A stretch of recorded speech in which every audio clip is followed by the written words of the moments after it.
Greetings, programs, and welcome back to the TV thing. And this episode ought to be relatively short because the show I'm talking about is relatively short. It's Ascension, which was a 6-part miniseries that aired in 2014, and I'd never heard of it. It was something that just caught my eye while I was randomly scrolling through Netflix, and, well, it was sci-fi, and really that was enough for me.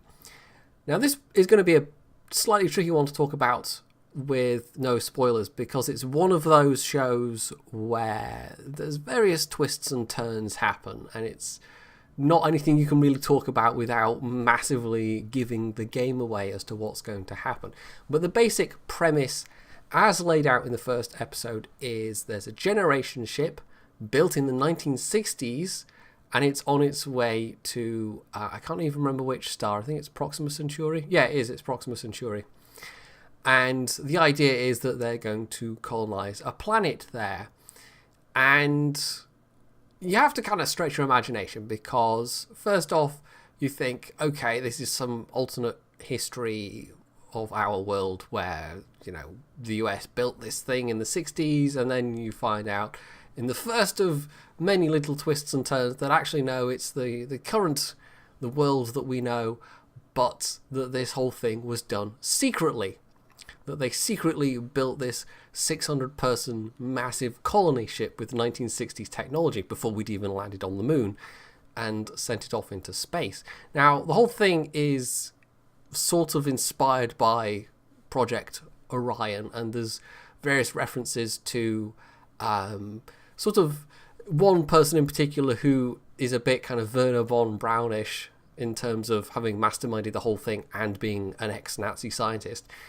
So it does have its roots in some actual history in that regard, but the notion that we could have built a self-sustaining colony ship that could go off to Proxima Centauri with 1960s technology before we'd even built stuff for going to the moon, it's a little far-fetched, but it's one of those things where you just have to kind of go with it. Now, there's lots of stuff that happens between the first episode and the last episode, and it's only 6 episodes long, so it doesn't take very long to get through.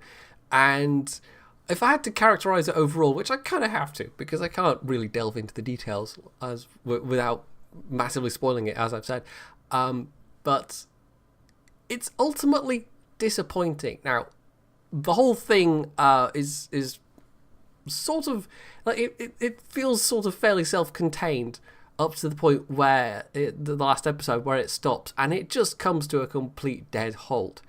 And I think it's entirely possible that this was pitched and produced on the basis that maybe a full TV series would come out of it, but that never happened. And so we're left with an ending that honestly was profoundly unsatisfying. Now, the whole thing is just a bit flawed anyway. There's some interesting stuff. You know, there's enough stuff to keep me watching and wondering, okay, where's this going? What's going to happen next? And then in that last episode, it's like, it just stops. It literally, as it gets to its most interesting point, it just stops. It comes to a screeching dead halt. And I don't really know what they had planned for after that point. You can make all kinds of guesses and suppositions based on what you have seen on screen, but it's to use a crude term, the whole plot is just a massive cock tease. It just gets to a certain point and it's like, oh, this is getting quite interesting, and then it stops. So it was a disappointing show ultimately. The kind of thing you might watch because it's fairly short in between watching other things. You might watch because you think the concept is a bit interesting, but if you're expecting some grand payoff, you're going to be disappointed, because it is disappointing ultimately. Now, I'll maybe throw in a couple of extra words about stuff I did enjoy.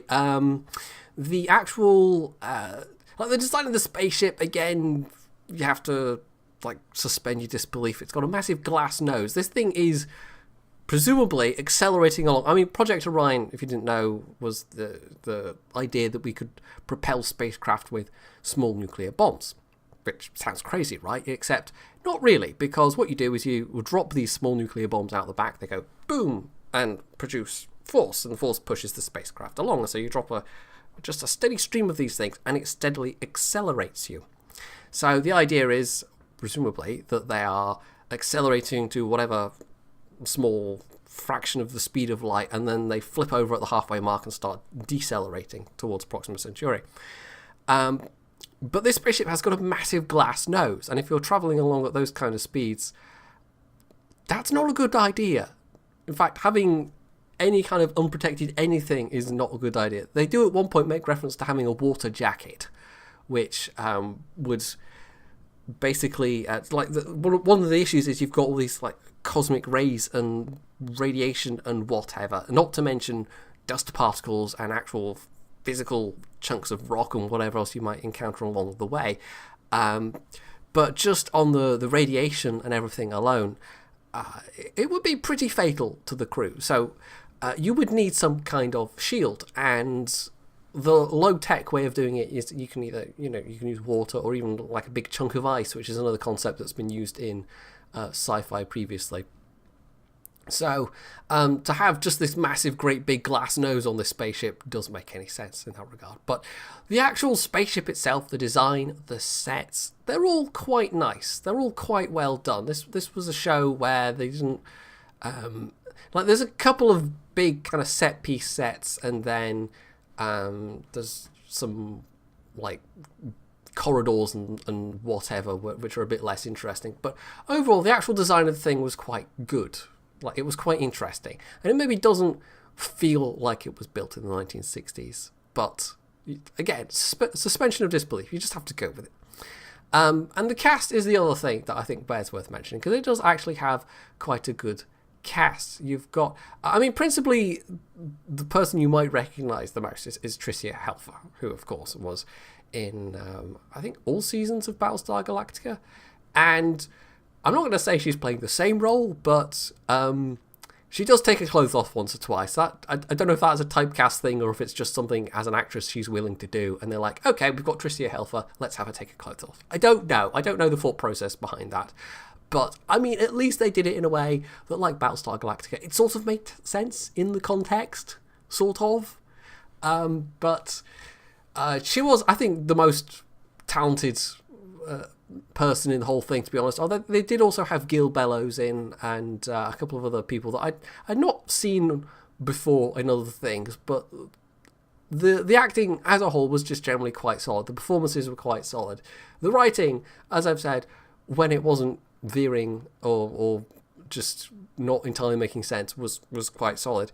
The actual, and what I mean by that is the actual interpersonnel, like when people are talking and reacting and whatever to what's going on around them, it was quite believable. It made sense. It was some of the plot twists and turns that were a little less, So, it did have some good points, this show, but it's hard to truly recommend it based on how it just comes to that sudden screeching halt just as it's getting interesting, which is really annoying in any kind of narrative. So, there are better things to go out and watch.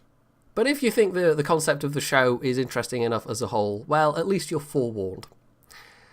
So hopefully you found this episode interesting, the recommendation interesting, or not, as the case may be. It's the first one where I've really said, you probably want to maybe avoid this one unless you find it especially interesting. But anyway, if you have, you can leave any comments below. You can hit the like button. You can sub to my channel if you haven't already. And as always, stay tuned for more.